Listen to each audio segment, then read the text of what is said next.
Good afternoon. Welcome to Locally Hated Podcast. I'm your host, the News Lady. I got Brandon Lyons here with me and the IT Lord. And we have been lucky enough to get Mr. Will Anderson in here. He's a candidate for District 3 for City Council in the city of Leesville. So, Mr. Will, thanks for coming. Well, thanks for having me here. Are you nervous? Not really. Not. Oh, good. Yeah, We I don't like think that. so. Well, of course, I hadn't heard the questions yet. So. Well, I don't ask any hard questions. They're pretty hard hitting. Like, Yeah. what's your favorite gas I know. station? Yeah, that's my favorite one. It is my favorite one. With the food or with the gas? The gas station food. Okay. That we can start out the gate with that one and just No, get it out of the way. I didn't mean to discourse it. That's cool. No. So, what is your favorite gas station snack? Oh, Don't say unleaded. no. No, it's the food from South Louisiana, the balls. Boudin balls? Yes. Oh, okay. And I tell you who's got some good ones is their I-12. I mean, 171 and Interstate 10, and it's closed right now. It's a ShopRite Okay. between here and DeRitter. Oh, you talking? Yeah, right. 10 and 171 yeah, shop yeah, price. And they have some great food. So she asked in me that same question last week, and my answer too was also but they got to be the Boudin balls. got to be pepper jack boudin balls. Oh, any kind of boudin balls is awesome. Yeah. Yeah. So, for the people that don't know, Mr. Will, we'll start out with like a generic question. Just tell us a little bit about yourself. Okay. I grew up in Leesville, raised on Jean Street. My father was a DA here for tons of years. Really? Until he died. Yeah. What was his name? Peter S. Anderson. Okay, I did not know that. He Okay. did. Yeah, he was DA here, and he died in '69. And my mother was on the state Central Democratic Committee. She was in politics too after he died. And there were 6 kids, and we grew up here. And I was the only one to stay here. So you're one of 6. One of 6. Where do you fall in line there? Number 4. Number 4. Excuse me. Number 5. Number 5. Okay. Excuse me. Oh no. So you were almost the baby. Yeah. Yeah, that was a hard blow, huh? Not really. No? Not really. No, kind of liked it, but anytime I picked on the baby, the wrath came Yes. over Yeah. me. Yeah. Yeah. Which I figured out real quick. But anyway, no, great family. Grew up here in Leesville. Lovely life. I'm telling you, if I could bestow any kind of grow up in this, anybody, everywhere, it would have been there back in the 60s and 70s. Yeah. It was truly remarkable. So- Everybody knew each other. You know, you didn't go down the road and honking at somebody, waving at somebody. I mean, it was just really a tight knit community. It's grown, sure, and that's going to happen, but you just don't see that, anymore, because the people that grew up in these communities moved outside the city limits. Yeah. Yeah. And that's sad, but it is what it is. Right. And I'm trying to bring them. I can't bring them back into the community, but the people that maybe move here can keep them in the community. Give them a reason to want to stay. Yes. Yeah. Yeah. I mean, it's a great area. Right. I mean, who could? I think that a lot of people underestimate that about us. It is a great community, despite some of the stuff that you see online. Despite it is a great community. It is. I mean, is crime real bad here? No, Is it not terrible? really. Are the schools really good here? Yes. Is it? I'm a sportsman, so I love it. I love to play golf. I love to hunt, fish, and it's just a simple, laid-back kind of life. And I know a lot of people that came here in Fort Polk, and I grew up with. Their parents were in the military. They retired here because it was such a fine place. And I've talked to people in neighborhoods. Oh, I love it here. I've retired here, and I will stay here. And I tell them, I don't blame you. Mm-hmm. It's just doesn't cost a lot to live here. Other than gas. Yeah. I think But that's not everywhere. my fault. That's not my fault. Yeah. But anyway, no, it's just, it really is. It's a nice community, but I want to see it to grow. We need to get a little bit bigger, where kids that grow up here and graduate from here and go to college here can maybe come back here and get a job here. Yeah. I agree with that. There's massive potential. We just need somebody to tap into that. If elected, what are you going to do about the gas prices? That's the question right there. He's going to promise to complain about them. Well, I've got the big guy on speakerphone. Well, I'll call him when I leave here. I appreciate that. We I'll see appreciate what it. I can do. You know? Yeah. Look it up. All right. So I do know that you're a veteran. Is that correct? I didn't retire a veteran, but I But did. you have served in the I military. did. I sure did. So did you leave here at any point? I did. I left. I took off out of here. I went a year at LSU, and I said, "Nah, this ain't getting it." So I said, "I want to see the world." Yeah. So I joined the Air Force. The And Air Force. Okay, I didn't know it was the Air Force.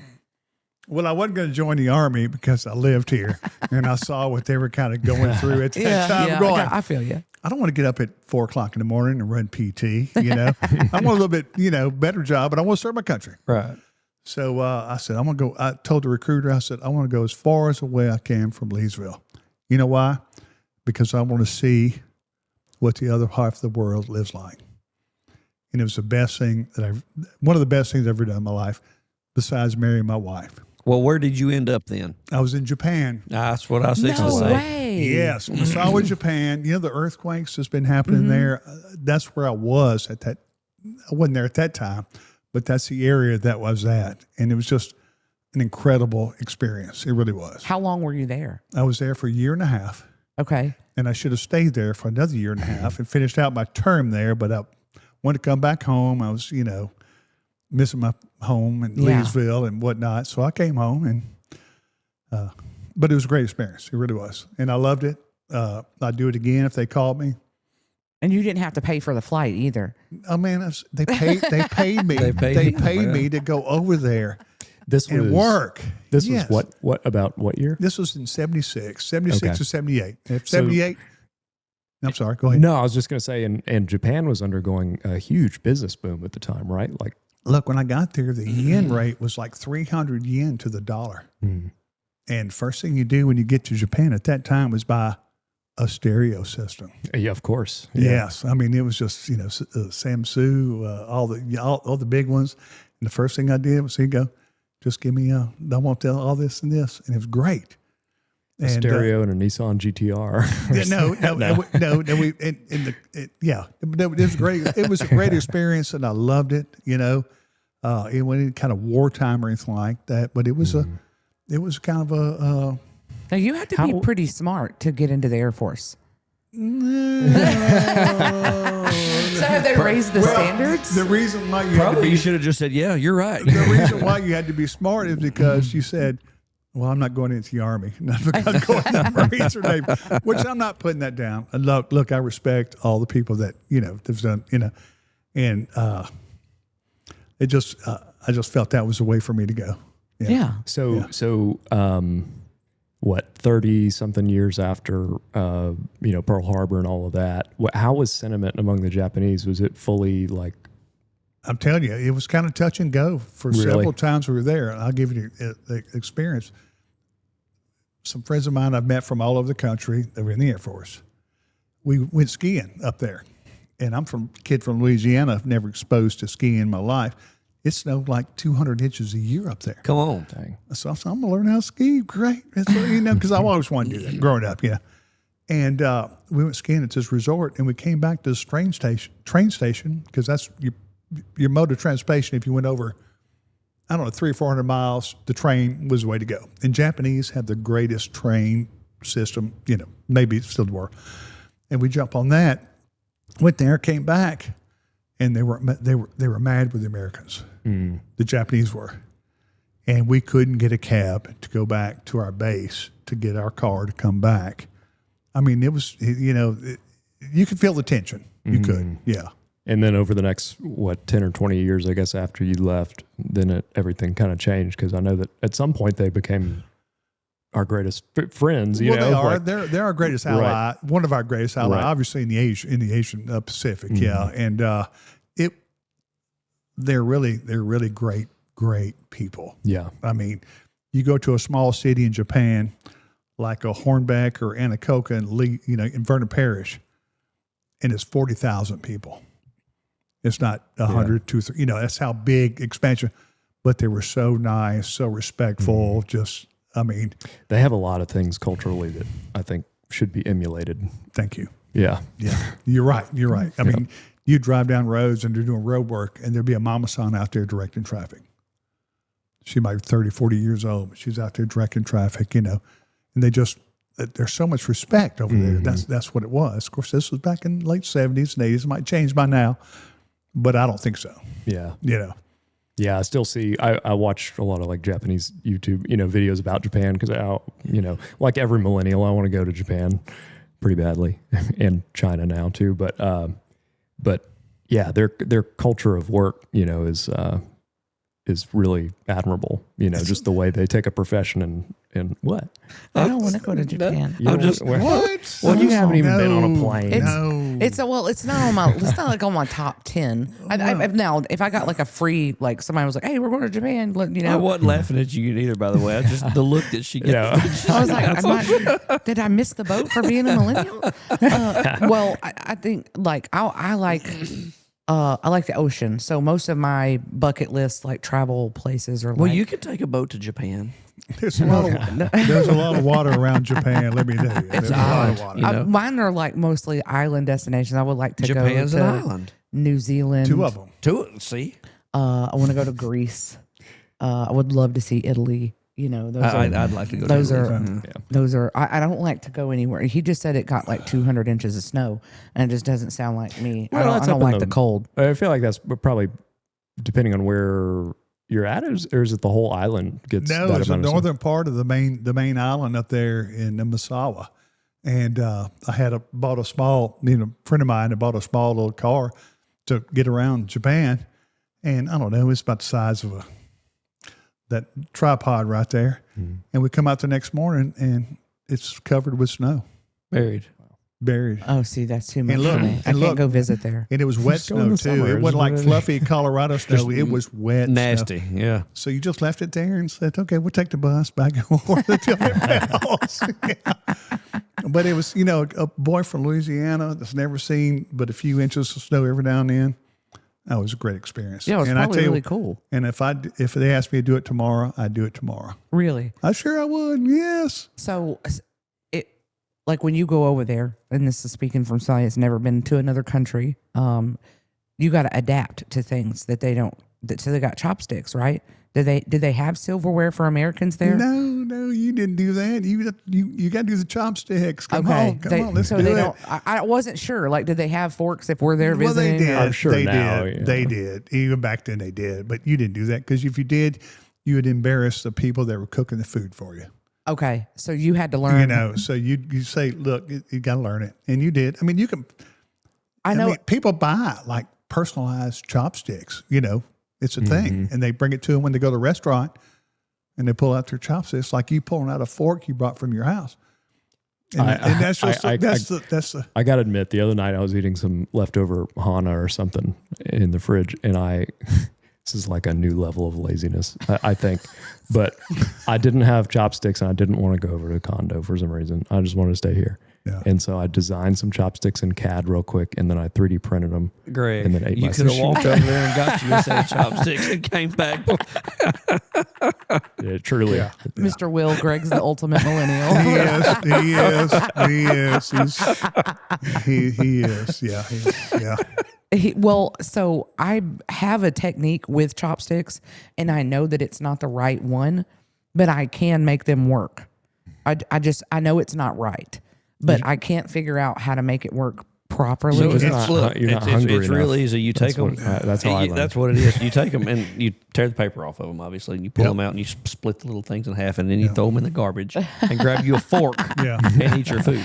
I don't know. I like the experience of using them. Well, the wooden ones they had in paper, if you didn't bring your own, specific forks with you, they'd give you one in paper. Right. And then you pull it apart, and it's like 2 little small pieces of pine.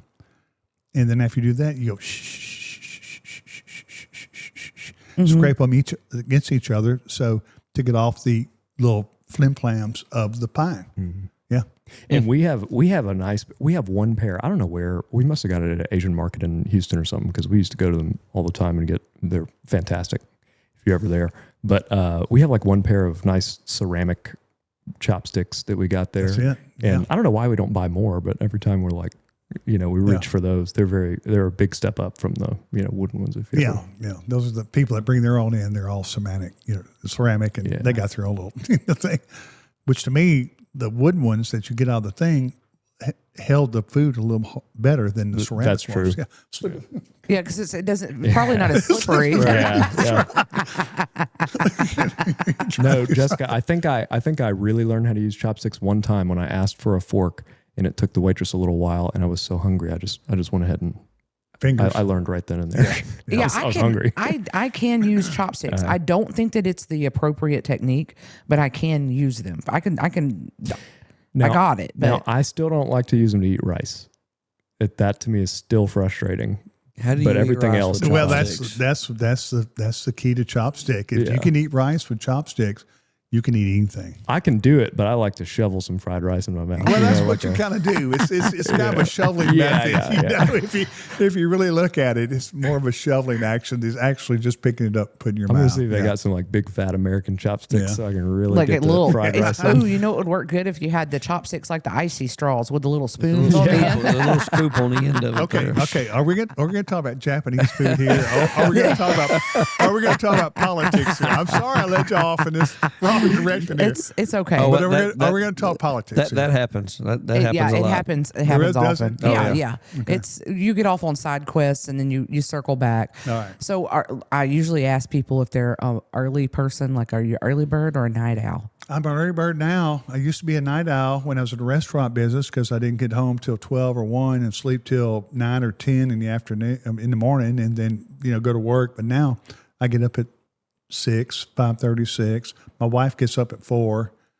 So yeah, I'm an early bird now. Early bird. Okay. And I saw that when people that were older than me growing up when I was in 20s. I get up at 4 o'clock in the morning. I get up at 4:30, 5 o'clock in the morning. I said, really? I'll get up at 6 or 7, but now I'm kind of like that. You just grow into that, I guess, when you get older. I think there's something that goes off because I've been like that for like the past month or so. It's been like 4:30, 5 o'clock. I've just been getting up, and I'm like, what is wrong with me? I want to sleep till 6, at the very least, till 6. But it just never works out. Well, the best part of that is waking up. That's correct. That's correct. As long as you wake up above As long as ground, you wake up, and yeah. you're all good. So I think I asked some of the other candidates this as well. If you had a theme song, like if your life had a theme song, what would it be? If my life had a theme song, Yeah, or if you if we got theme songs to walk into city council, what would you pick? So walking music to Yeah, like a wrestler, but Oh, really? Yeah. Wow, I've got a boatload of songs I could play. Welcome to My World. Oh, okay. I don't know who sings that. Just made that up. But Yeah, I like is that that a song? Yeah. Yeah. It's, But anyway, I can't bring anything in there that they don't know before. But here's what I got. yeah. And if you don't like it, well, welcome to my world. Welcome to my world. Yeah. So you said you were in the restaurant business. Well, You had hold up. Wait a minute. You answer that question now. Thunderstruck.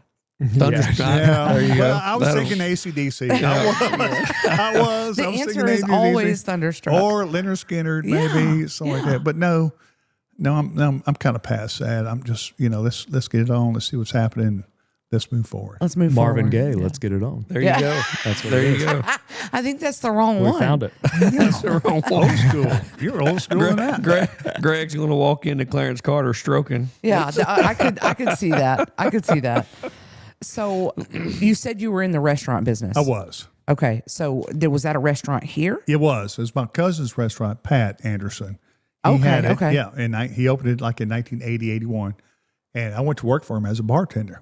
That used to be right there across from Burger King. That's sure right. did. I remember Yeah, it being there. There's a Mexican restaurant there, and went to work for him, and it's very successful. And Yeah, then- I've heard lots of stories about Pat's I have back in the day. No, it was great. And then he decided to run for mayor. Yeah, I love Pat. I've heard many stories about Pat's restaurant, and every time my dad talks about y'all, he's like, Pat, he had that restaurant most recently. He was like, what was the name of that restaurant? I was like, Pat's? Pat's. He's like, yeah. Yeah, yeah. I can't remember every time somebody brings it up. Admittedly, I don't know that I was alive when Pat's was open, but I think You were. I remember. 1980, 81. I wasn't born until 85. I No, remember. you it. weren't. You're right. You weren't live. Yeah, I remember. I know it's been talked about, but there was something that was served there that it comes up every time, and I can't for the life of me remember it. But it must have been the house favorite. Whatever. If you said it, I would remember it. There were several house favorite. I mean, Pat, he did a great business until he ran for mayor. And then he closed it. No, he won. Oh yeah. He became mayor of Leesville. And when he did, the stress, well, I'm not going to go into that, but I can see it though. I understand. you know, when you beat, and he beat a heavy majority favorite at the time. Nobody thought he would win. I love that. And he did. And when you do that and you beat half the town, well, they're not going to Yeah, come to your they place. get a little bit bitter. thank Wait, you. Yeah. So Thank what you. were the Thank house you. Anyway, favorites? I took over after Greg he, still want to know what the favorites were. well, I bought it from him and his brothers, Mike and Jimmy, at that time in the early 90s. And me and my wife ran it from 90s to 2000, and we closed it down. And we moved to another location and opened one, and we opened from 2003 to 2007. That's the old Toby's up on Billy Goat Hill. Yeah. Right. Yeah. Okay. Yeah, sure did. Yeah. And loved it every minute of it. I love dealing with the public, except when they're not liking their food, but that's, Yeah. anything. But I enjoy it. And a lot of people have asked me here lately, why don't you do it again? So, I don't know. It's a lot of work It is. a lot of work, but I enjoyed, dealing with people. I don't know why. Well, I do know why, because my mother taught me that why, and same reason why I'm running for city council, because I enjoyed, dealing with people. I want to see their concerns and issues. And I've met people, here in the last month, and they tell me what needs to be done, what needs to be happening. And instead of open a restaurant, I'm going to run for city council. So, what are the top 3 things that you've been hearing about from your constituents in your area? What are the top 3? And what's your district? Where, 3. where does it in? District 3. Okay, and that encompasses. Lee Hills, some of it, which I thought at the time, of course I didn't know, thought it was, all of Lee Hills, Columbus Circle, the whole area. No, it didn't go that far. No, so my district just is borders Takes in. everybody's. That's right. That's right. So Will and I split Lee Hills. Yes. That district we split that. I need to area. look at a district map. I have not. Well, but- it's where KJE is, all that area in there, which Tower area is what they call it. Westwood area, And Anderson. Anderson Drive all the way down and then back. But it doesn't take the right side when you come on Aaron Street. You hang a left there at the fire station on Jean Street, and then it takes everything left but nothing right, and that's her district all far to the right. Yeah. Gotcha. And then he's got from the library up to the end of the city limits on Texas Highway. Yes. On both sides. Yes, and it cuts across Texas Highway there where, where the Willie's is, the guy that changes tires and stuff like Yes. that, the old mobile station. You kind of come up there, and it takes in like 2 or 3 blocks in that area and comes back. And it just makes a little dog leg right It does, yeah. And I asked, I said, well, that's kind of strange. Why is it like that? And they say every time an census comes out, they want to make sure that every district has the same amount of population. So sometimes they have to come in and Redistrict. Yeah. That's right. That's right. I think that happens mandatorily every 10 years. It does, something like that. And I think a lot of times the general public may not know that, but that it's actually mandatory that they do it. Yeah, and some of them don't even know if they're, well, we voted over here last time. Well, I don't think you vote over there. And this time you vote over here. Yeah. Yeah, that happened the last election. It was, and people were like, "Where am I supposed to go vote?" And they didn't get like a notification. They got moved to another district, and it was kind of chaos. I think it was the school board race when that happened, the last school board race. Well, they used to send out voter things to you, I thought, every time a vote comes up to make sure that you know what district you're in, blah, blah. But I haven't received one here lately.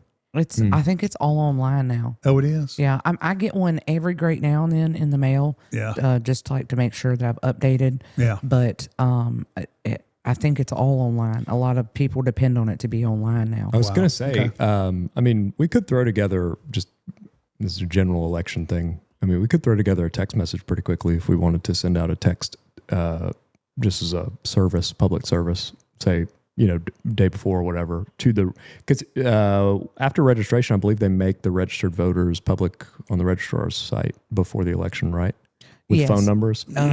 Yes, and then and I think my concern within the last week has been because of the congressional redistricting. Yep. That a lot of people are going to think that there's no election because of that particular issue.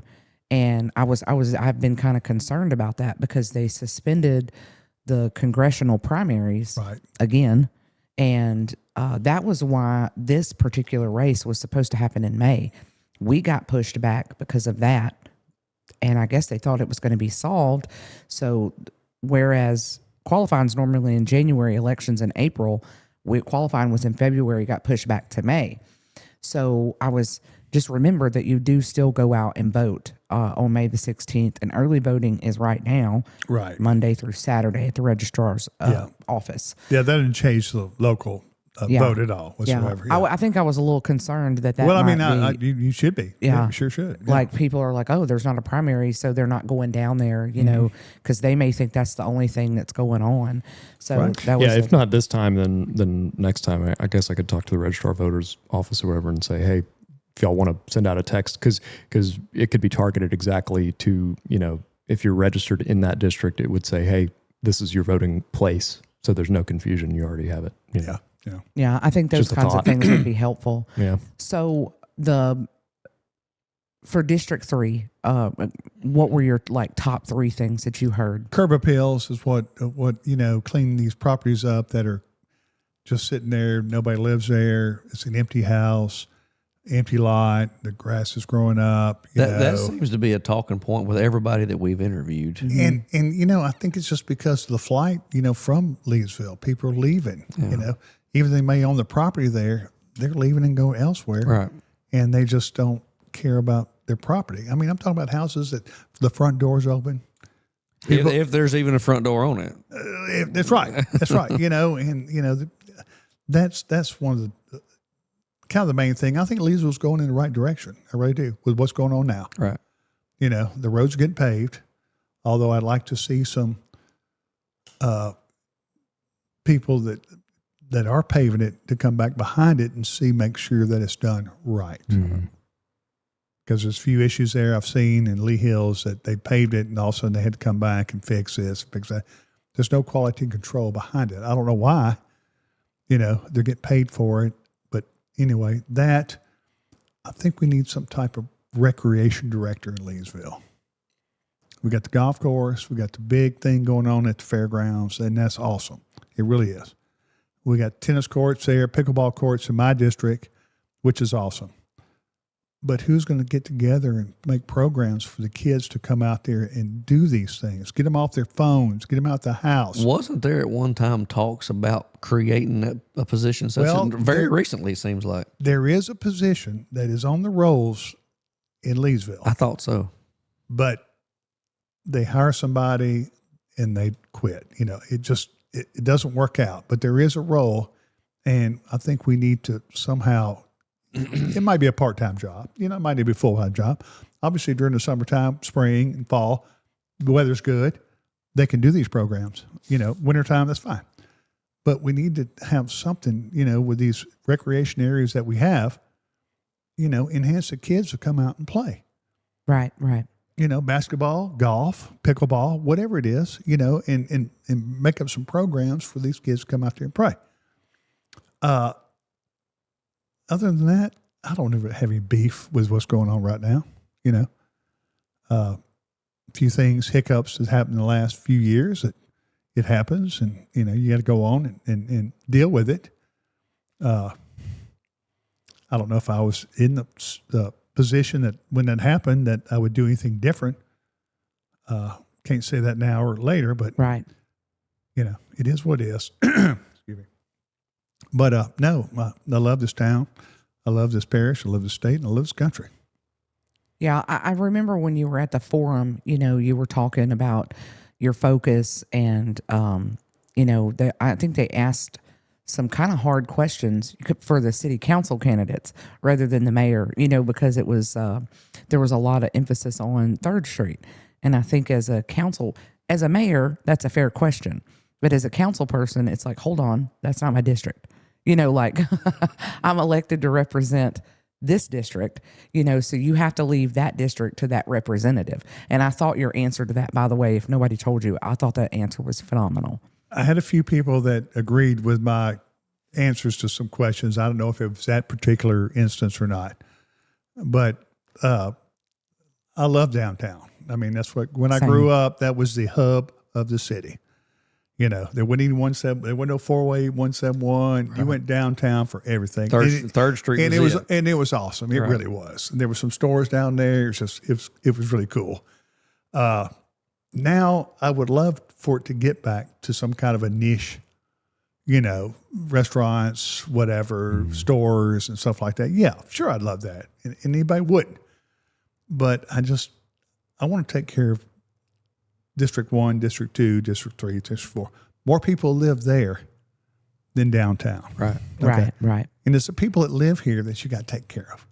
Not the people that own it, sure, a business owned downtown, yeah. They might be from Dallas, Texas. They might be from somebody, they just have a store there. Your residents, though, are your meat and potatoes. Well, I mean, they're the one paying taxes. Right. They're the one, they're the behind everything. So I'd love to downtown to grow, but when they moved 171 to 5th Street and 6th Street, that was the demise of downtown. That's what I was about to say. It's like, unless we can shift the courthouse and everything over a little bit. Put it all back on the main drag. Yeah. Well, in DeRitter, you're forced to at least go drive downtown. And I said that. I told him. Yeah, you did say that. I sure did. And I never had thought about that until he said it. You, at the very least, you have to go downtown to get through DeRitter. That's right. And here that is not the case. No. Yeah. And I do think we have there's people that drive by out there and not even ever know that any of that exists. Thank you. Correct. That's right. That's right. And the downtown people, they're doing their best. They are tourism, chamber, Tammy. They're all trying to, but like I said, people going back and forth have no clue. Yeah, fighting a logistics problem. Well, especially if you're not from here. Yeah. And we do have to realize that we have a lot of military people here. So I don't know where that gap is in which we try to highlight the downtown area, for people that may be retiring and want to invest in the downtown area or whatever the case may be. But a lot of times I've had one of the business owners down there tell me that one of the military people stumbled upon something online, it come across, and they go there and they're like, oh my gosh, I didn't even know we had anything like that here. So I know that it's really hard to market what we do have to people that are not from here. Right. Hey, I want to stop you just a second.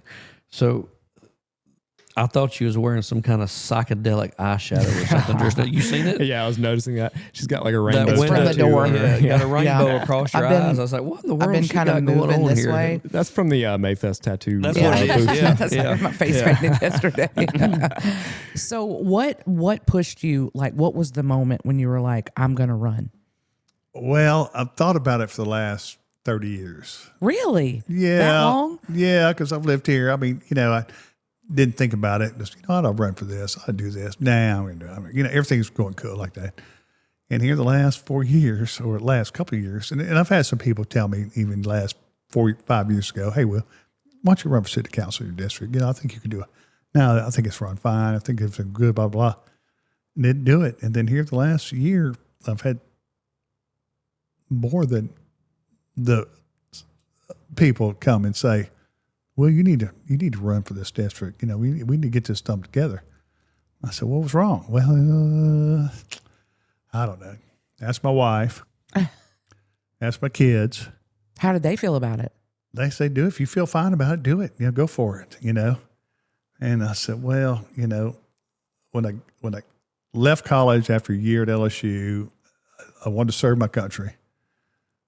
And now that I'm in my later years of life, I want to serve my community in some way. In some way, yeah. I was honorably discharged out of the Air Force, so hopefully I can honorably, serve District 3, correctly. And it's not major stuff that needs to be done. I think, like I said, I think we're rolling in the right direction. I really do with what's going on. But just some curb appeal. That's a great way to put it, and that's been I think resoundingly throughout all of the candidates, that's been one of their number one talking points. It is. I mean, it is. If you got self-respect for your property, you got self-respect for your community, you got to make everything kind of look. If you catch their eye, they may be more inclined to want to stay instead of they come through here and look at this trash pile. I don't want to hang around. Well, no. I mean, if your neighbors clean up the yard, then you might go, well, let me kind of keep up with the Joneses. That's a little right. bit. Yeah. Only to improve the city and make it look pretty. That's right. That's right. Yeah, and that's been harkens back to the positive aspect of our community. The closeness that I've really seen manifested in this election cycle is everyone we've had on. You see that pattern. People just stepping up. Want to do something about their community. So that's very encouraging. Yeah, it is. And I mean, we have one. Mr. Will's race has got 3 people in it. There's 4 in the at-large. Mm-hmm. There's 4 in District 2. There's 4 mayoral candidates. And I don't think there was that many the last time. I think the last 2 at-large seats, there was just 2 people signed up. I think District 3 was unopposed. District 1 was unopposed. I think District 2, so it does show an interest. That's right. People are like, okay, let's, and it's really hard for anybody that has never stuck their neck out. Chuck Owen puts it best. He says it's sticking your head in the fan. And I mean, that's truly what you do, is you put yourself out there, and that's not easy. It's not easy to do that. It's not easy to be criticized consistently, and I really, it's commendable, that you want to get involved and try to help. So, I mean, I think that's a great reason. Mine was a rundown trailer. When we bought the house, there was a trailer that was next to my house. A tree was growing through it. I was so mad about this trailer. I was just like, I got a brand new house, and there's this crappy trailer sitting here, But I've learned over time, over the last 4 years, that a lot of times what happens is the kids move, and the parents have property here, right, and then the kids are not here. And they're just paying the taxes on it. And that's all that's happening. That's right. And it's just sitting there rotting to the ground. And there again, like we talked about when Mr. Jim was here the other day, it takes so long to do anything with those blighted properties like that. That, when I worked up there, that very trailer that you're talking about, I had to deal with that when I worked there, that same property. And how long ago was that? That was, during the wildfires, I was there. 2023. And they had been dealing with it prior to that. Yes. And it was full of feral cats too. So thank goodness they had cats there because they were keeping away the mouse, the and rats, the rats. and the snakes. That's right. That's right. Yeah, there's and that's another thing that, if there's anybody out there that happens to be listening to these Civic Focus podcasts, if there's any suggestions about the feral cat population that's in these neighborhoods and downtown, that would be extremely helpful because you can't just go out there. First of all, you can't domesticate them. They are feral. And it's really hard to get them into a TNR program because we don't really have one here. Our shelter is always full, so if anybody knows of any workaround, some way to help with that would be greatly appreciated. Well, a lot of that comes from vacant houses and vacant property. They leave the cats, leave the deal, and that's what it is. I spoke to a woman in Westwood a month or so ago before I even had any signs or anything like that. Just saw her outside in her yard. I stopped. I said, "I'm Will Anderson. I'm running for city council in this district. What's your name?" So I'm Miss Such. Look, I can't promise you anything right now because I'm not elected. But if I do get elected, I'm gonna come back and talk to you and tell me what you need, what your needs, in your site needs to be done. First thing she said was, "You see that property right there next to me, which was empty, vacant property, house been torn down, grass was up this high." I said, "What's wrong?" "Well, I've called the city and tried to get them to cut that, blah blah blah blah blah blah blah." And I know it's private property, and that's tough to deal with, to try to enforce something on somebody that's paid their taxes, but they don't cut the grass. And I said, I'll tell you what, if I get elected, I'll do my best. Matter of fact, I'm thinking about going to get my weed eater right now, go cut the grass for. But anyway, that's neither here or there. And then last week, I drove behind the street behind her and talked to a couple. And, "Hey, how you doing?" "Fine." She's got plants planted everywhere. I mean, I'm jealous. Green thumb Same. out. Oh my gosh. said, you got a beautiful yard out there. And I said, talk to your neighbor behind you. And they, oh yeah, that's so bad. That's so terrible. That's blah, blah, blah. We've called the city too, and they just won't come in. And, I said, well, I tell you what, when I get elected, that's going to be cut. We have a situation over, there's like 4 houses right where I'm at, like they're like copy paste houses. And over behind the houses across the street, all the property there is like split up between like 5 different owners. It's weird how it all plays out.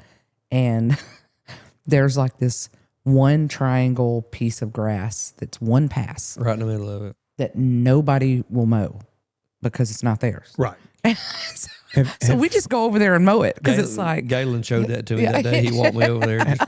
Have y'all seen these YouTube guys that there's been a couple of them, I think, recently that what they do is they have their whole channel is them Yes. going and cutting grass. Yes. And they SB Mowing is the they get- biggest one. yeah. That's Spencer. I watch him all the time. They got Yeah. millions of views on those videos. Yeah. So They if just, you're they listening, just show up and mow people's grass. if you're listening and you want to make $20,000-$30,000 a video, Well, Yeah. I don't, low production value, that can be it. Maybe I need to hire Greg to follow me around with a camera. I don't know why some of the grass cutters in the area would be good PR for them to go say, look, we're going to cut this grass for, Miss such and such.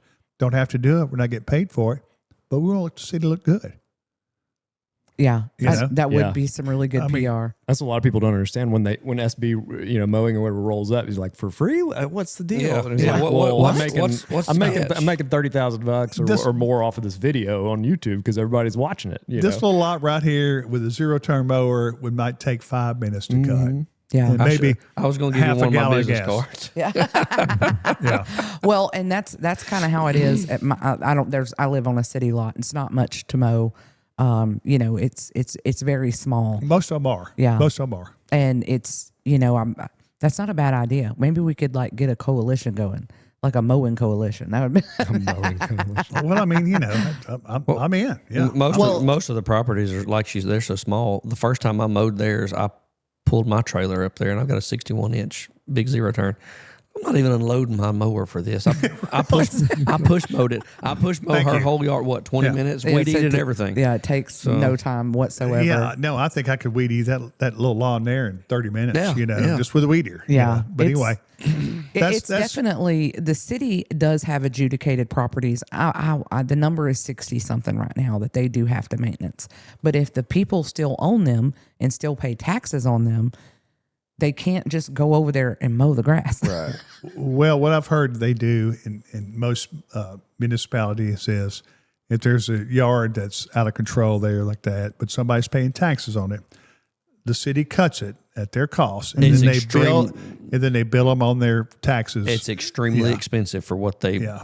I- Oh, it is, and it should be because come on, take care of your property. Right. So how familiar are you with the city's current like financial situation? Not at all. None at all. Okay. Not at all. But I've heard some good things. I heard this in the plus, Yes. but I hadn't seen any numbers, figures, anything like that. So no, I'm not Yeah. privy to that information. We've been very blessed with the current administration. They've done a really good job with that. I think so. I think so. I hope to continue on, doing whatever it is they're doing, pushing it in the right direction. I don't think I've asked anybody else this, and maybe I should have. I'm gonna. I'm special. You are. An That's- exclusive. You are. So, and I might have mentioned this, but there's a nationwide shortage on officers right now, like police officers. And we have a new chief and things of that nature. So when there's a new change in leadership, sometimes just it's a lot of shifting and moving parts. So what is there any way that we can maybe what do you think we could do to support them in a way to where we can help them fill those positions? Police department, Yeah, police department. pay them more. Pay them more. I agree. And I know that from living here for 30, 40 years, 50 years, I know that at one time what they would do is they would hire a police officer who hadn't had any training or anything like that. They'd send him to school and get him to become, whatever, as a police officer. He would come back to Leesville, fulfill his 6-month duty because We paid for it. And then he'd leave and go to Dallas or Houston, better paying jobs. Right. We didn't retain them. No, Yeah. you know, and I know the budget's tough and, you know, like that, but I would think they would need to be one of the top priorities, you know. I went the other day. You know, as pay scale goes. Yeah. I went the other day to one of the, we had a big bust in the water line. And it was a fairly new line. It was just 8-foot bust, you know, 8-foot long bust. And I was watching our guys in neck deep in a hole full of water. And I remember just thinking, like, because I wanted to go learn from a city council perspective, what are they doing? What does this look like? How does this work? You know, and it really gave me a huge appreciation for those guys. Big time. And I was just like, I don't know what we're paying them, but it's not enough. And I don't think we could pay them enough for what that's worth, because what ended up happening was, poor guys, they were in that hole for like 3 hours. They're fixing this. It's like 3 or 4 hours to get all this done.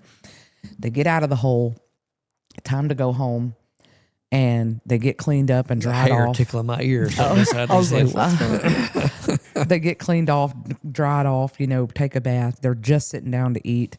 And we have an ordinance that states you can't bore after 3 o'clock. If you're boring, you're not supposed to be doing that after 3 o'clock for this particular reason. And they were doing it anyway. Is that in the afternoon? In the afternoon, yeah.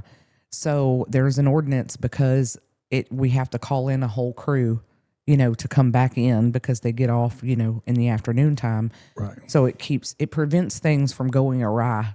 Haywire. Right. Around school letting In out. case something else. Yeah. So one of these companies was doing it.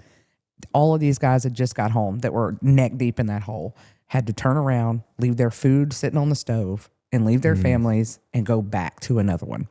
And it was, you know, another 4 hours of them being in a hole full of water. And, you know, shout out to them because I know we pay them decent money. I just, after watching it and seeing what they're doing, it's not enough. Thank you for telling me that. I'm going to be using that a lot when people are boring after 3 o'clock. And we say, hey, we have an ordinance against that. You can't be boring after 3 o'clock. Is anybody watching us right now? No, not right now. No, this is definitely not live. Yeah, we might be boring too. So I asked a couple of candidates this: when there's a disagreement amongst, you know, because when you have more than 2 or 3 people, you know, talking about something, you're going to have a disagreement. So how do you handle that when you're approaching a disagreement, you know, between whatever the case may be? I don't even know what a hypothetical situation is, but I would imagine in city government, there's probably a lot of disagreements. Oh, I guarantee you there is. Yeah. And I tell everybody that I talk to on the road in neighborhoods and stuff, I said, look, I'm running for this city council. I said, look here on my life, blah, blah, blah. I'm not a yes man. If I see something that I don't like, I'm not going to vote for it. Yeah. You know, even though some of these people that, you know, wanted me to, you know, do this, I'm not in their pocket by no means. And if I see something that I don't like, no, I'm not the yes man. One of my very first planning and zoning meetings, and I'll never not regret it, was something that I did not agree with. I did not agree with what we were doing, but it was my very first. I had never ever had a meeting before, you know, and they've asked me to be on this board, and I've educated myself, and I just personally did not agree with what we were doing. Right. And I remember I voted because nobody else was going to vote against it. I just went with the flow. And immediately after we left, I've regretted it ever since. And I was just like, I'm never doing that again. I'm not ever even, because at first I was like, I don't want to be the butthole that was like, no, you know, it's like the one lone person. But I swore after that I was never going to go on record again as being cool with it, because I just wanted it to be known that I didn't, you know, and I regret that, deeply regret that. But no, you should regret something that you feel strongly about. You should never regret that. Well, no, I regret that I voted yay instead of nay. nay. I didn't vote nay. Oh, I got you. And I'm really I've been upset with myself ever since. And so I swore I would never do that. If I didn't agree with something, even if I was the odd man out, I'm just going to go on record and say nay. No, you know, well, agree. Well, I mean, if you look at it this way, it's encouraging that you realized that immediately and said, I'm never going to do that, because I think a lot of elected officials and people otherwise making decisions never get to that point. They just, they just go along with it in perpetuity. Well, if it's something to help the city grow, obviously it's a positive thing for the city. Yay. But some kind of non-whimsical thing that, that they're, little pet peeve or something going on like that. No, yeah, I don't think so. And I had seen a comment by someone on Facebook on another city council person's post or whatever that said, well, leadership, but a city council person shouldn't be a leader. They're not there to be a leader. They're there to, represent their constituency. And I can't remember. I had typed up a comment. I don't know if I sent it or not, but I was basically like, there's so much leadership. I think people don't understand that when you get in a situation like that and you're in a room full of people and you have to be the naysayer, that is leadership. It takes leadership to do that, So leadership, absolutely. Even though you're representing your constituents, there are going to be, times that being a good leader is absolutely critical in these kind of roles. Oh, it is. Yeah. Yeah. Well, that's what they elected you for. That's what they put you there for. You're representing them while you're leading. I think some people have the misconception that once you're elected to office, that things just magically happen. Yeah, they don't. And that's not the case. In office or in any group, board of directors or whatever you're on, it takes work. Yeah. Well, and I think too, a lot of times what happens is that they take the human element out of it, and they forget that there's humans doing this. And none of us are perfect. It's like a group project in school. That's what it is. Yeah. It really is. And it's just like, I think a lot of times that we don't give enough grace. And myself included, I've been guilty of, oh, they suck. Why did they do that? So I've been guilty of it myself. And then you try to get involved and help, and then you're the people that suck. So it's No. You've got, as a citizen of Leesville, you've got to, wonder why they're doing this, wonder why they're doing that. And in the last 10 years, I've had my skepticism of things that the city has done in the last 8 years. One of them was buying the Hickson Funeral Home to be the mayor's office. Why are we spending money on doing that? We got more things to worry about than that. Come to find out, it worked out to be a kind of a good deal. Yeah. Yeah. Then they did the Leesville Event Center there. Now, come on, man. We got more things to do like that. Well, this kind of ended up being a kind of a good thing. Right. So, you can be skeptical. You just got to give it a chance. But give it a chance, and it works out, then I'm okay with it. So, you got to make moves. You got to move the city forward. And like I said, I think the Leesville is going in the right direction. And it just needs a little nudge. Just some things here and there. Right. And my thing is curb appeal. Yeah. Like I said, you drive through Leesville 171, you come through Leesville on Alexandra Highway, go Texas Highway, you see a nice little community. You got stores, franchises, blah, blah, blah. But you get outside, get to the community somewhere in neighborhoods, it's not that pretty. It starts breaking down a little bit. It's not that pretty. That's right. And I just try to clean that up, and I don't know. That's just the way I am. When we were talking about downtown and all of that, I got to thinking about Lafayette. And Lafayette has done such a good job with their little kind of cultural food, music, entertainment center. I don't know if that's kind of a case study that we could use, but they've grown exponentially, I think. And they have a bunch of of course, they got that college and all down there, but big festivals and stuff they have. Yeah, and I'd be interested to look and see what they've done, because they have a similar thing to us, I think, except on a larger scale, where you can kind of bypass all of Lafayette if you're heading through. Right. You don't ever have to go in there, but they've found a way to get people to divert and go through their central, entertainment and culture center, which is bustling now. It's a cool spot. Maybe there's something we can learn. Yeah, well, we're not blessed with 100,000 people either, at a university like that big, which I wish we were. And hopefully we can achieve that at some time. Oh gosh, I hope I hope you speak that into existence. Years from now, but we have to deal with what we've gotten here, and we got to work together. And, obviously government downtown is a big deal, with the courthouse and, we're the seat of the parish and stuff like that, which is all well and good. But, I don't know. Like I said, I'm more concerned about citizens and the districts Right. that live, pay taxes, and everyday life than just a niche kind of a. Right. And I know Tammy Anderson's gonna hate me for this, but I love her. But that's just my point. Well, to me, I understood why the mayoral candidates got asked that, but or even at large, because they represent the whole city. Right. I think that asking every candidate that was, kind of hard because it's not in your district. Yeah. It is part of it is in my district, but only like just right Just there the till south, Hazel's. the south Street. end of it. And then it's not in, it doesn't even touch District 2, so I didn't feel like that was, I just felt like your answer was very well put. And I was just like, because sometimes I have a hard time thinking of how to say things that well, and the way you said it was very well put together. And I really, truly kudos to you. Because you said it without being like, I don't care about 3rd Street, because that's not what you said.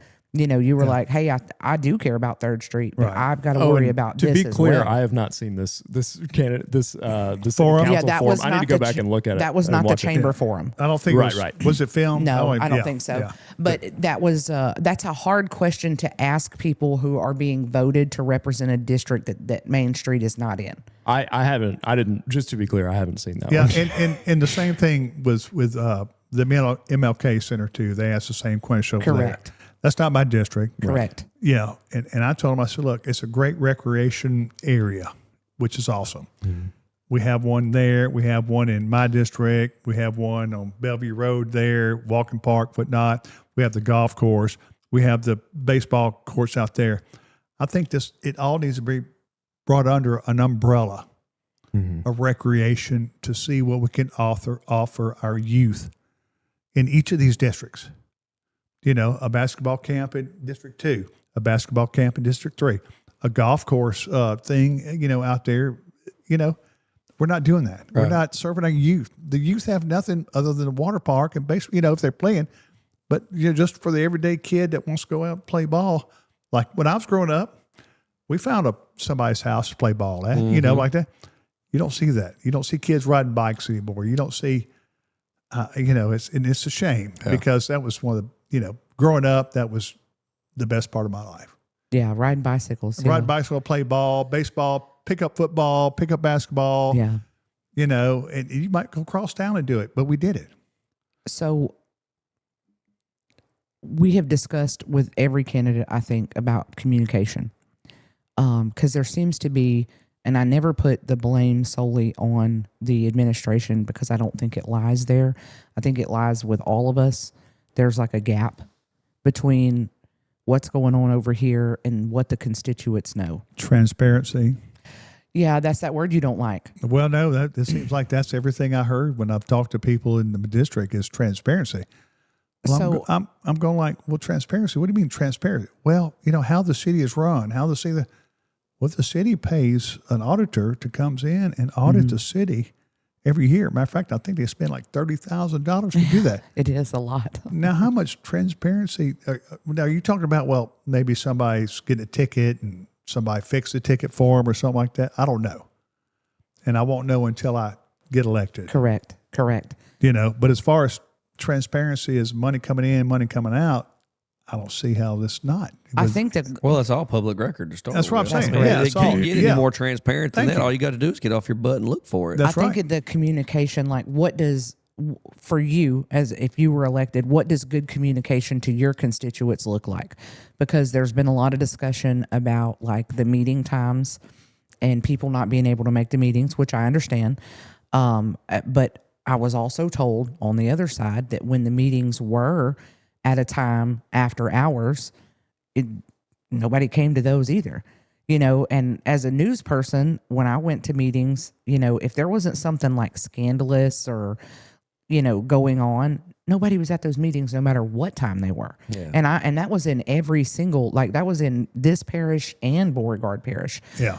So and I do know, I know the public is busy. That's not their job. That's not what they signed up for, and I know that that's what we signed up for, but how do you get it to them, you know, and we've discussed live streaming the meetings, or recording them and then posting them so that people can be caught up on what's the thing going is, on. though, you can post it. You can send flyers out saying, "Hey, we're having this meeting."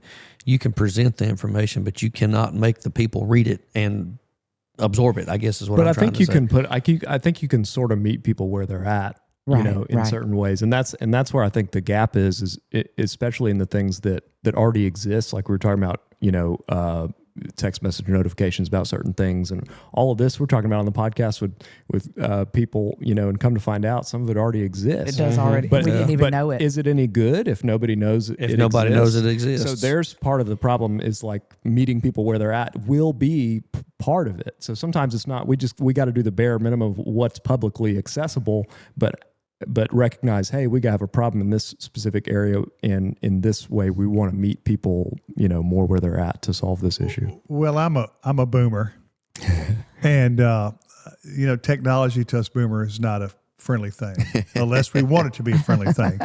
And if you're going to stream it or something like that, sure, a lot of us are not going to watch it. Right. We're not going to see it, so we have no idea. And there again, though, that kind of goes back to what I said. I mean, you can lead a horse to water, but you can't make him drink. You can give the people the information, but unless they watch it or read it or whatever, That's right. they're still not going to know. That's right. And So do you go door to door and tell everybody? no. I don't think there's I a like- feasible answer to that I question. like the question. I like the alternative because I remember at one time the police jury meetings and the city council meetings used to be live on air. Like on channel- TV, on Channel 2. On Channel 2. On Channel the cable. 2. Yeah, Yeah, it used yeah. to be live. Come on at 4 or 5 in the afternoon. Everybody got to watch it. Right. There's no commercials or anything like that. They just showed it, and then you made up your own mind. Right. We don't get that anymore.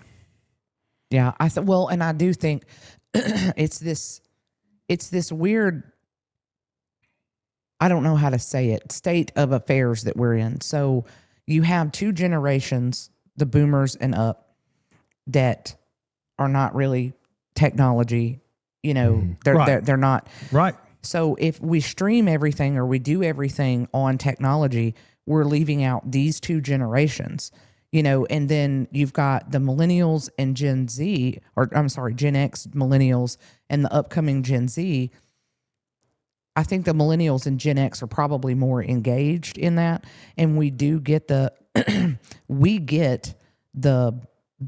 technology part of it, but we're busy raising kids and running businesses. So you and still working. don't have time to sit down and So watch. you don't so it's like this weird, I don't know. I've been trying to think about it and figure it out, like in my head, like how do we make that happen? Because a lot of times, like you said, the text messages, like if boil advisories, things of that nature. Mm-hmm. Presently, when we post a boil advisory, and again, my disclaimer, I'm not knocking anything anybody's doing right now. We get a description of what streets are under a boil advisory. I don't know how to make this happen. I know there's people out there that do know, but how do you, I'm sure, I could ask Greg and he could figure it out for me. When we post those boil advisories, we need to make a map, zoom in, Right. highlight this area, because if you're in this area, Sure. be whatever advised, whatever we do, I think this is the answer to this conundrum is Yes. that it's got to be consistent.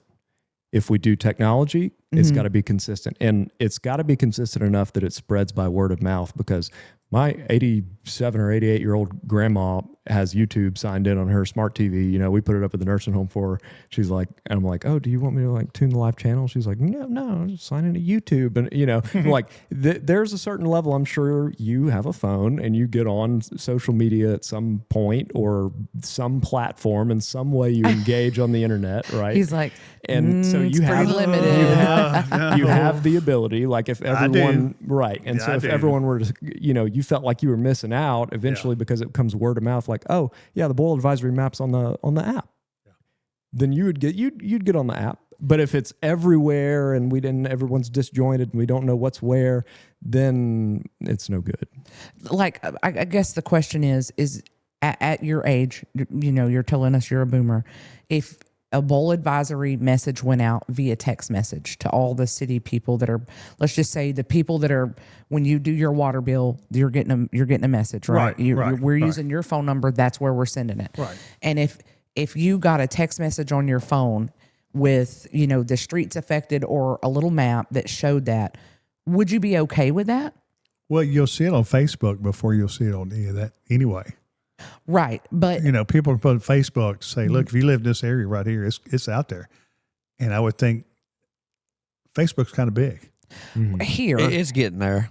yeah, Yeah. Well, Here I invested it in is. Yeah. But You would need to opt into it, I think. yeah, you do. You And do have legally to opt there- in. Yeah, there's Yeah, some but no, I requirements believe on that, you're but- right. There should be some type of a civic or a government thing saying, we have a problem here. This district right here, 3 border advisory, blah blah blah. Sure, Right. yeah. I know we had talked one time about doing a Nixle alert Yeah, for something like that. They have Nixle alerts through the VPSO for like bad weather, et cetera, et cetera. Sure. When I was doing news and I was covering the fires, a lot of times I started noticing when I was doing them, and to be very clear, there's no news crew at the radio station. It's one person. So, and I did have a lot of help there. So I was getting help, but I was really working around the clock. All of us were. And the firefighters included. Yeah. But I would be talking about a location of a fire, and it was like if I typed it out, it was not clear to the public, even though I'm putting it on Facebook and I'm giving you a general area. So what I started doing was making videos. And I'm literally recording my computer screen in the newsroom, But as soon as I started like showing the map and like, this is where it's at, this is what we're talking about, people started to like get it, and it was like, oh, okay. But I think that if we solely rely on the Facebook, that we do cut out a good deal of people that may not so have many of the social older media. people that don't. Like Well- my daddy absolutely refuses. Yeah. I tried to make him one time. Do you have Facebook, Will? My wife does. Yeah. Okay. See. Okay. I'm a lurker. Oh. Oh. Yeah. Well, no, she says, look. She says, Will, look us on here like that. And I'll look on there and go, okay, well, that's all well and good. Mostly, with kids, grandkids and everything like that. Right, Something like that. But I do go in there and kind of just browse around, mostly on Marketplace because I'm looking for a boat, so. I think text message is largely the answer because of reasons like that. It's like, Yeah. you really don't want to use a proprietary platform like Facebook, but my vision for it would be like if we had on the city website kind of front and center a centralized thing that said sign up for text message alerts. Yeah, sir, and it were centralized and you had boil advisory, council meetings, Child abduction, yeah. whatever. or just all these Yeah, missing categories persons, that anything you like could, that. Sure, yeah. all these categories, and one would be like events going on, and Yeah. we're in a centralized place. You visit the website, boom, you check what you want to get notifications for. You can change it at any time, and then you're Like notified. a push notification type thing. It would be Well, like or a text, or maybe an app is something we could talk about. it'd be like if longer you went term. to a university and they gave you a deal, and then Yes. if they knew if there's shooting or a lockdown, the city would do the same thing Right. for the community. Right. Yeah. No, I agree with that. Yeah, that sounds good. I think the disconnect, the most of our voters are going to be, millennials. We're coming up to that, Gen X, boomers and up, right? So, but our boomers and Gen X, for a prime example, and I may have said this before on another podcast, during COVID, I had this older man, and he was in his 70s, I guess. He came in and everything was locked down. He's a CDL driver, and he needed a Social Security card. He had lost a Social Security card. And he comes in, and I don't know why he asked me of all people, but he was like, do you happen to know how to get in contact with anybody at the Social Security office? And I was like, what's going on? And he was like, I need a copy of my Social Security card, but they're closed. And I was like, okay, well, did you call the 800 number? And he said, I called the office here. They told me that I could mail my driver's license in, and then they would mail me my driver's license back with a new Social Security card. I said, a copy? And he said, no, my driver's license. So this guy was supposed to have no driver's license with him for God That knows was- how long. Right. So I did have a friend at the Social Security office. I called to confirm the information that had been given. And I was like, this can't be right. He's a CDL driver. He can't send you his driver's license. He has to have it. This is unrealistic, Yeah. And he was like, his only other option is to go online. So I was like, okay, cool. I'll see what I can do. So I hang up the phone. And again, this man is 73, 74, 75 years old. He's working. He's got it. He's just not a technological guy. Right. Yeah. So I was like, you can go online. And he was like, I don't have any idea. I don't even own a computer. Man had a flip phone, okay? Was not having it. So I was like, let me help you, because I was not busy that day. So I go online. I'm letting him watch what I'm doing. I go online and I log in, and I was like, what's your email? And he's like, I've never had an email. And I was like, Look, oh my gosh. This guy's shit out of They're luck. out I'm there. sorry. Well, they're out there. I'm telling you, they're out there. It's a lot of them. I feel like they're being forgotten. They are. They are being forgotten. That's like, I think that was the sad part for me, because if you had asked my grandpa the same question on that same day, he would have not had an email. Yeah. He would have not, and he had a flip phone, and I was just like, man, I've never thought about this. So I had to make the guy an email. Then I made a Social Security account, signed up, got him a new card, did the whole thing. Anyway, I told him, I said, it says it'll be to you in a couple of weeks. I was like, wrote down all the login information, gave it to him. And I was like, if you need, of course, I don't know that he ever logged back into that email, but he did come back 2 weeks later. And he was like, I owe you a huge debt of gratitude. I got my Social Security card in the mail. But I feel like there's a big, like our 65, 70 is completely left out of that. All that I said about meeting people where they're at, I take it back. We're just there. You're out of luck if you don't even have email. Yeah. I'm just kidding. You're right. You're exactly right. It's passed over. And it's just what it is, today's environment, So, without naming any names, I'm not trying to throw anybody else under the bus. What do you think sets you apart from your running mates?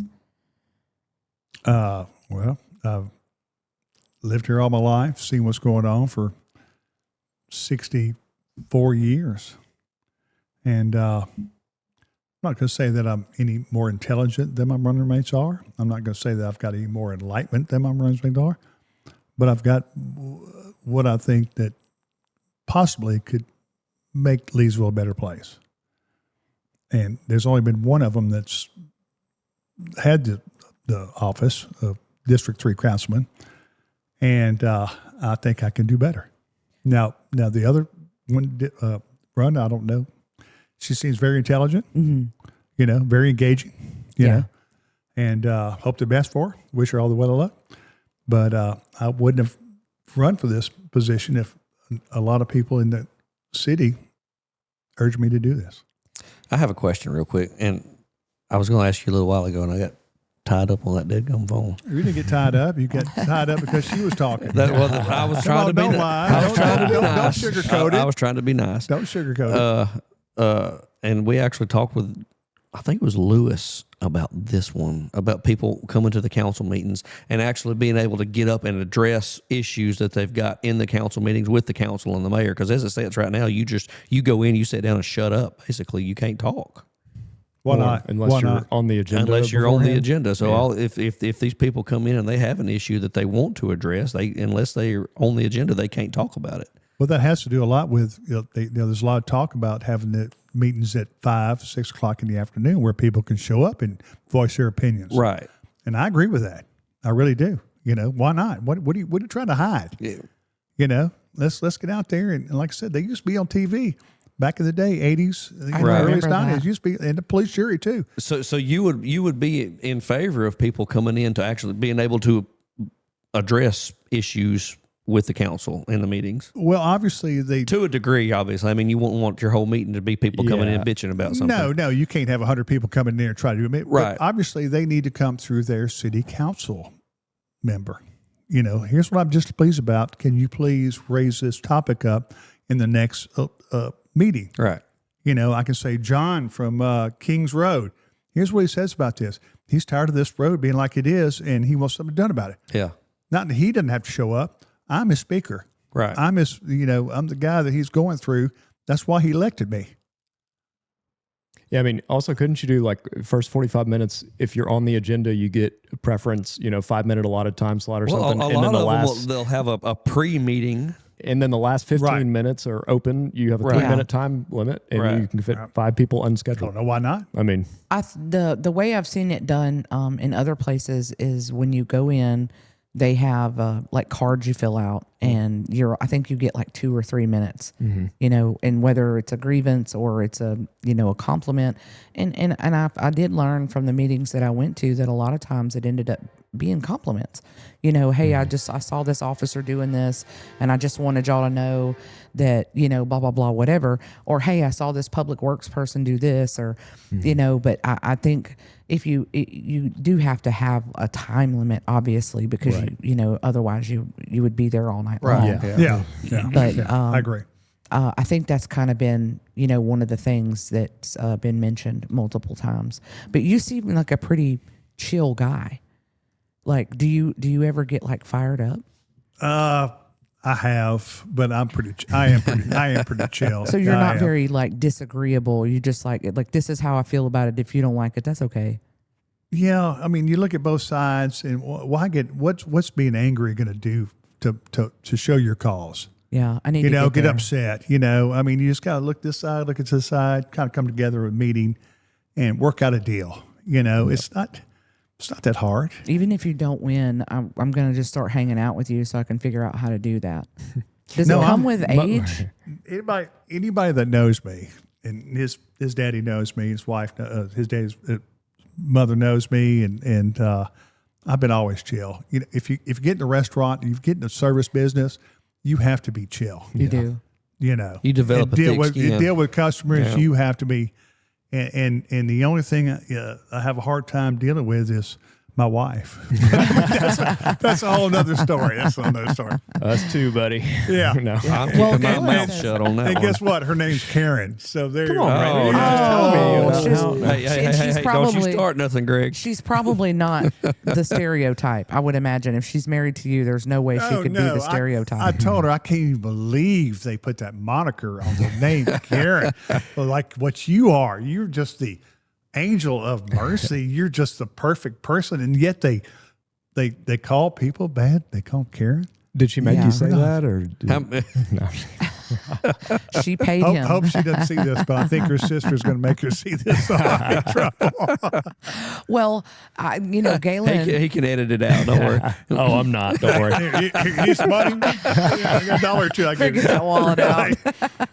So, is there anything in particular that you want to be able to say with no time limit to somebody that's undecided about why they should vote for you? I'll give you the whole floor. No, I'm trying to improve Leesville. I see our faults. I see the promises. I see the things that are going on that are good. But we have to expand. Leesville's not going to get bigger with the little town that we've had. That's right. The city limits. So we've got to expand. And I've talked to people that live, and my cousin's wife says, don't say annexation. That is taboo. And I'm not saying taboo. I'm not saying annexation. I'm saying let's expand the property of the city. That way, if somebody wants to come in and needs 5 acres of land to put a business in, where do we put it? Right. We don't have it right now. We can't put it to industrial park because that's all tied up. There's nowhere else that we can develop property for somebody to come in and put a business that employs 50 people, maybe even 20. Right. So we're limited to what we can do right now in this area without getting bigger. I'm what I call a hypothetical single issue voter because I can't vote in this election. I'm outside of the city limits. But my single issue is, are you pro or against invading New Lano by force? Oh, Lord have mercy, Greg. Listen, you're going to... This is my thing. My views do not represent Mayor the rest Todd of come it. after us. Yeah. Miss Carolyn, if you're listening, this is all Greg's doing. This is Greg's idea. You, Mayor Todd. We're going to talk. Well, you are right. Yeah. We need New Lano. We I really agree. do. We really do. And what I've heard just now that I've been into like the last 3 months, that ain't happening. That's not happening. We don't see it in Not our if I lifetime. have something to say about it. Well, no. I thought maybe I'd go, if I do get elected, I would talk to Carolyn if she gets elected too. And said, Carolyn, look, if you move Leesville into New Lano into Leesville, we'll give you a road and call it the Carolyn Todd Thruway there. There you go. Yeah, Mayor Todd Boulevard. Like Whatever. You're a deal maker. We need to well, put that's what, We're going to send you as the delegate. but we have to change the name now. Mm-hmm. We have to change the name to appease both communities. New Leesville. You kidding me? Did you get that from my? Off the dome. Y'all are on the same Wait, was that what you brainwave. were thinking as well? I've been thinking about this since I've been running for this position. There Call we it go. New Leesville. New Leesville. A little bit New Lano and Leesville. Well, my thought was, and I know that annexation's a dirty word. I need to put that out there, and I'm not trying to take anybody by force. No, it's not a dirty word. It's only a dirty word to people that want to be annexed. right. My thought was, and I think we discussed this on a prior one with one of the other candidates. I know that there's people that are just right outside the city limits that want to be able to do what they do. So like we had talked about doing, like adopting those people into the city limits, but they have a different set of ordinances. They want to burn, they can burn. If they want to shoot an armadillo, they can shoot an armadillo. You know what I'm saying? Because they're just half a mile outside the city limits. And is that a thing? Is that something you can do? You can make them, and it's not an urban district. It's like more be like a suburb, like a suburb of the city. I don't think that would be doable though, because they're technically outside the city. So how? No, you I would think have them inside the city limits, but they would have their own set of ordinances. No. I think I Okay. saw the same No, exasperation on your no. face, which is like, you care about burning trash that much? Well, I mean, I get that. I've got some property outside the city limits, and I burn, and I can shoot whatever I Right. want to if it's legal. And I get that. I really do. But it's trying to help the city and the parish grow. Yeah. Come on, man. Get in the city here. Let's grow. I'm sorry you can't shoot your gun. You can't burn. I'm sure you probably can. Don't start a wildfire, but let's grow the whole parish. Let's grow the city. Come on, man. Let's stop living in the Stone Ages here. Let's grow. I think it also increases the pool of candidates that are eligible to run for the offices that you and I are running for. Yes. Well, at And some point it becomes, do you want to grow or do you want to die? Yeah. Like, Yeah. That's right. Well, that's what it will get to eventually if we keep thinking this way, and if we don't progress in some way, right? It's like that's the inevitable end. We're gonna have to do some, some Well, things. I don't think you're going to die, but you're going to be stagnant. Yeah, You're very going to stay. stagnant. You're going to stay. Yeah. You're going to say the same or thing. we'll downgrade to a town from a city. Or That's whatever. correct. It is pretty much been stagnant here, except for that's great that we annexed Entrance Road and Gene Chapel Road and University Parkway. That was awesome, and that's great tax revenue right there because a lot of those are businesses on Entrance Road. There's just this weird gap in between there, in between. What's that called? What is that? I don't know. New Lano? Yeah. New Yeah. Leesville. Yeah. I like that. New Leesville. I'm serious. New Leesanoville. And our zip code is 71446. There's a 71461. So we'll meet them halfway. 71463. Yeah. Hello? Oh, okay. That's fair enough. Come on, man. Let's move. So I missed a question earlier, a fun question. So we didn't answer it. No, it's okay. I just missed it. What's your favorite thing about Leesville? Like your favorite, me, it's when I get to see the people at the post office that I know. And you were talking about that earlier. Well, you Like- need to get out more. No, that's what I was Post office? I didn't know that was a hangout anymore. No, like when you're Sounds like Petticoat Junction I'm around gonna get here. the box back. I used to have a box down there, but I'm going to come back to it. no, like when you see, No. like you're out and you No. get to see everybody that you know, like Mayfest, things like that. I love that kind of stuff. I do too. It's a great small, they say it's the best Fort Polk community, best Army community in the Army. I don't know about that, but as far as I'm concerned, it is. Right. Like I said, when I grew up, I was young, you drive down the road and you'd wave to every other car because you knew who they You were. knew who they were. Yeah. That's right. Not anymore so because we've expanded and we got bigger, and which is good. There's nothing wrong with that. But it's just a good, still home type community. Right. And District 1, 2, 3, 4, everybody knows everybody in East District, Yeah. and I love it here. I mean, it's a slow pace of life. I never was a big city guy. Didn't want to be a big city guy. Same. Been in big cities, but didn't like it. Well,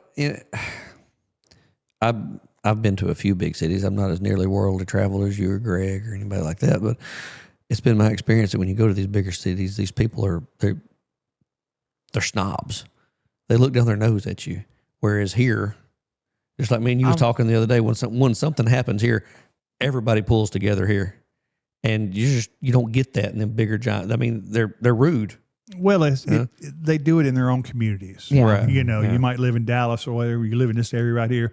Everybody kind of knows, but you don't know what's going on 30 miles south of you. Right. We're here, you know, it's tight. You know, Yeah. And even in the outlying areas, outside the city limits, you know people that live out there. Right. You know, I don't think you should talk about DeRidder like that, Brandon. Well, I was thinking like The Rose only- Pine.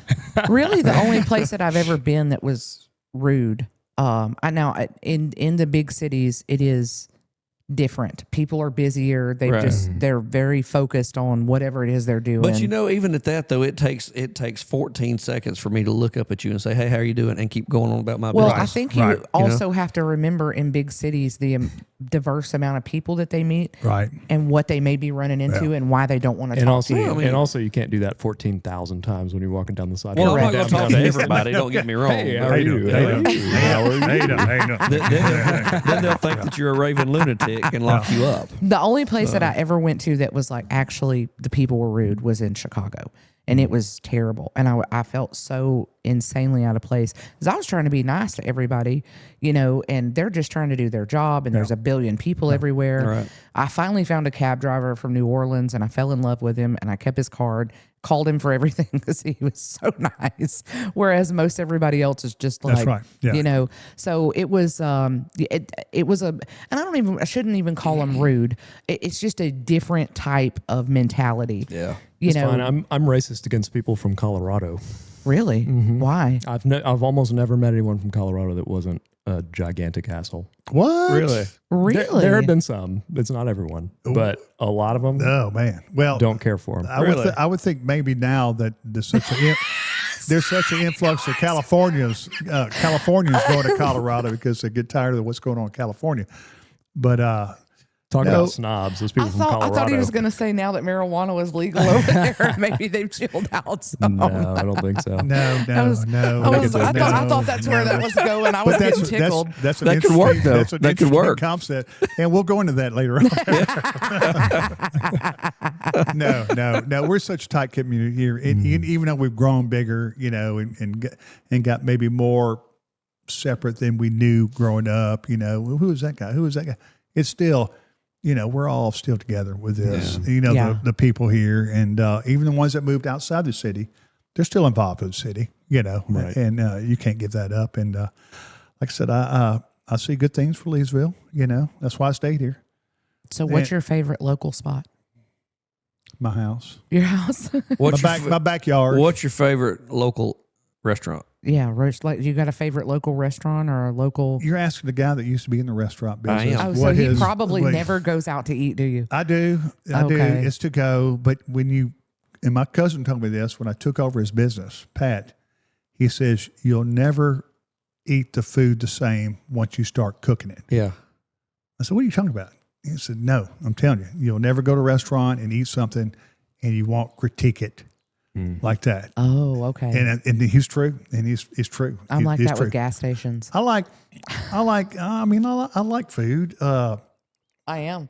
I believe it. The favorite place, you know, like I said, I cook at home. Matter of fact, I cooked brisket last night for 14 hours. Andre was Oh, wow. telling us the same thing. You know, the- and I like to cook at home. But I mean, I go to Popeyes, I go to McDonald's, I go, you know, Burger King. We eat, you know, out like that. I go to Chili's, and we support them all. yeah. You know, we like a little bit of everything. If nothing else has come out of this series, we're going to have a giant barbecue or something. No some doubt. sort of Yeah. Yeah, we food all need to party. get Between him together. and Andre, we're going to have, yeah. We all need to get together and have like a cookout because it's like Andre was talking about how he cooks and he cooks from all different cultures and all kinds of stuff. And I think we could, you know, I'll bring the drinks and the paper plates. Yes, you will. Yeah, because Yeah.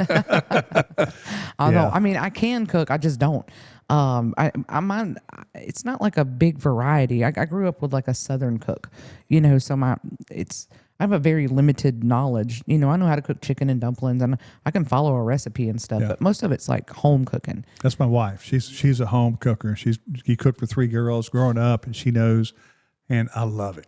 Yeah, I like when I can make what I want to make, but it's not like I can't make, you know, chicken parmesan. I'm not Italian. I've never made that.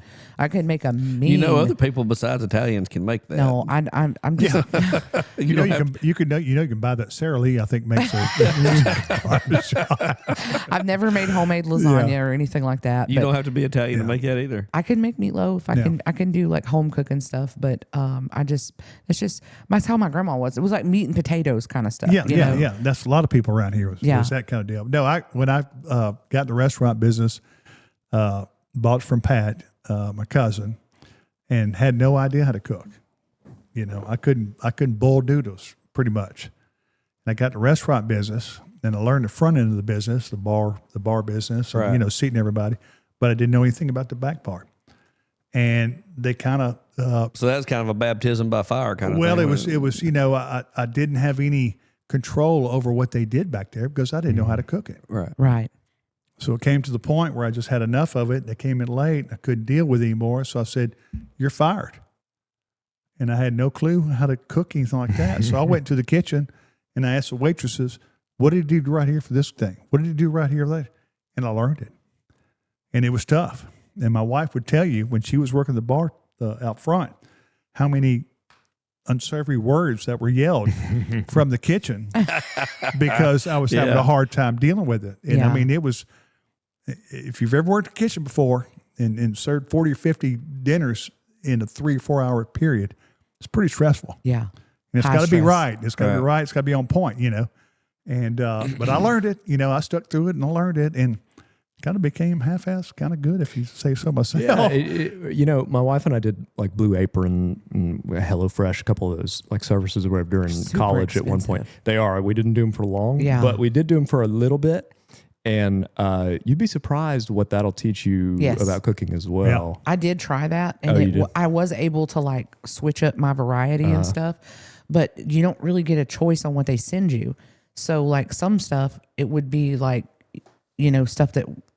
So what are they? I think HelloFresh, Blue Apron was a little more like lockdown, but HelloFresh, I think. Yeah, HelloFresh was the one that I did. There's so many of them. They send you the ingredients, and you have to. And they send you the card and stuff. HelloFresh actually had a lot of really good recipes, but that kind of gave us the basics. Because once you get the basics down and you understand time and temperature and how different things interact, then you can branch out. You know? That's right. Yeah. But I was talking to a friend of mine the other day. You were talking about Pat, and I think he taught at her high school. You did?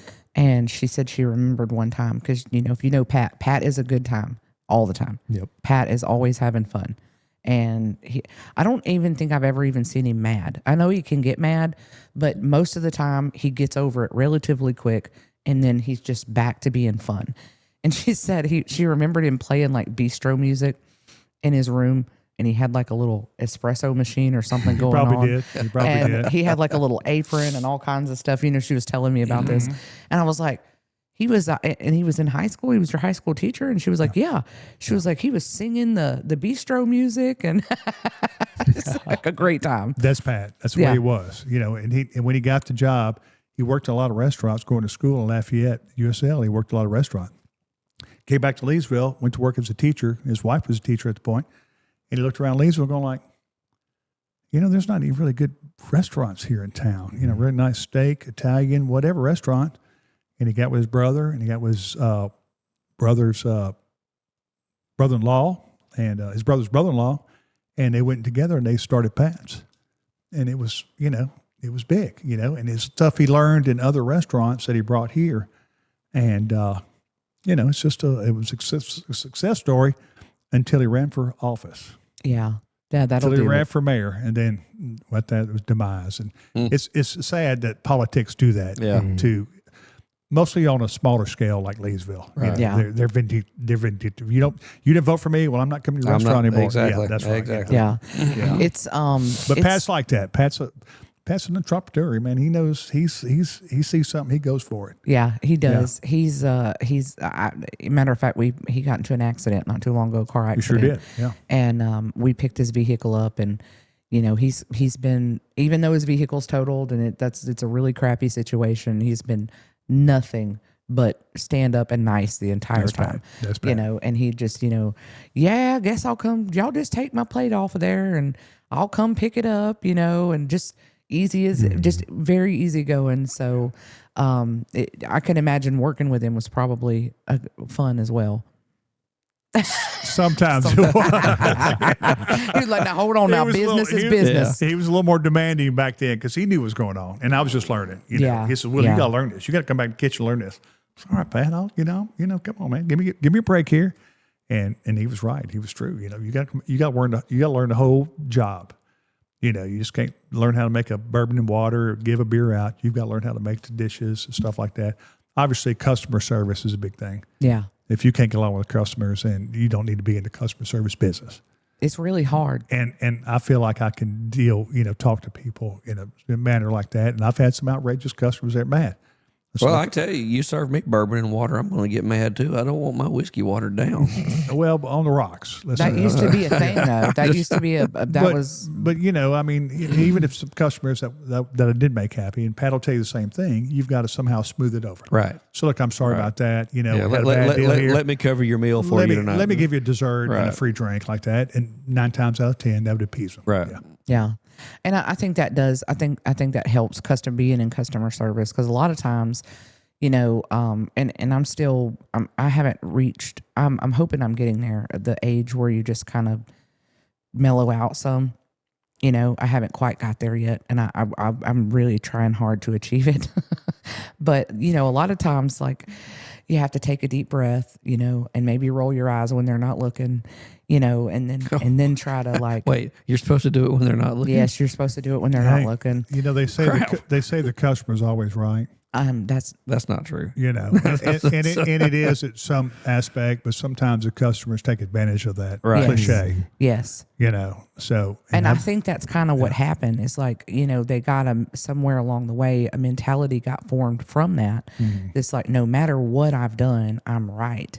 And it's like, well, no, that's not the case. Right. And that really kind of burns my ass when they do that, because then they go in there and then they'll start talking to you, the people that work there, like they're dogs. And man, that just... Yeah, we don't... Well, like... I can't tolerate that. Well, if you ever want to see all sides of people, open up a restaurant. Right. Yeah, absolutely. I don't care if it's fast food, you got a hot dog stand on the corner. Right. Yeah, you'll see it all. The gas station wasn't as bad, but the tow company is that's where the worst comes out, because generally they've either been in an accident, or they were drinking and driving, or, there's some sort of circumstance, and wrecks, not so much, but there is some sort of circumstance in which their car has been put in impound against their will. Yeah. Emotions are already running high. That's right.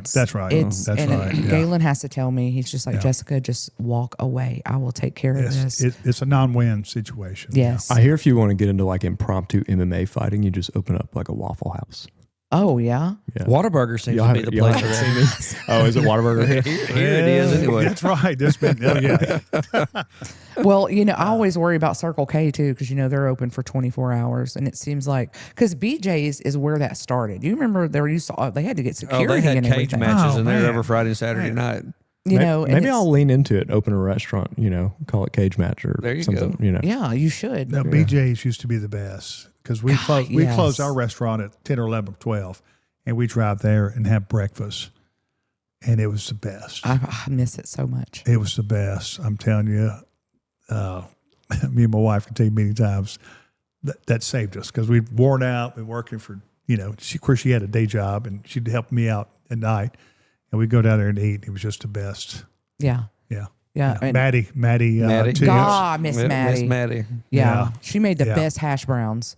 They made everything great. Yeah. It was really good. Yeah. Shout out Kim's Kitchen. Yeah. Are they open 24 hours? I don't know if they're open 24 hours, but that's our go-to like breakfast diner spot. Yeah. Me and the wife will go there, and that's what we go for. It don't matter what time of the day we go. If we go there, we're getting some kind of breakfast. Yeah. So All right. Well, what we're going to do now is we're going to wrap up. We're going to remind everybody that the early election is starting tomorrow. Well, it started yesterday, but there's none on Sunday. So you can vote. What is it? It's 8 to 7, I think, or 8 to 6, somewhere around there. It's pretty long. Yeah. Maybe 9 o'clock. Yeah, Monday through Saturday this week. Oh, yeah. And then that's at the registrar's voters office. And then the following weekend, May the 16th, is Election Day. Yeah. So, Mr. Will Anderson, thank you so much for being here. Well, thank y'all for having me. I've had a great Thanks for time. coming on. Yeah, It's been absolutely. fun. Y'all want to be back? Call me. Yeah, absolutely. Anytime. We'll talk about, I want to talk about some more stuff in Japan. Yeah, I was going to say, Oh, man, Japan was I want to great. go to Japan. Japan was great. I'd go back there in a moment. It was great. I mean, Good to know. and they paid me to go over there. I know. The Isn't that United States crazy? Air Force paid me to go getting over there. paid to travel. Yes. Yeah. Yes. All right. Well, thank y'all. Thank I you appreciate so much it. for being here, and we'll see you on the next episode. Okay. Thank you.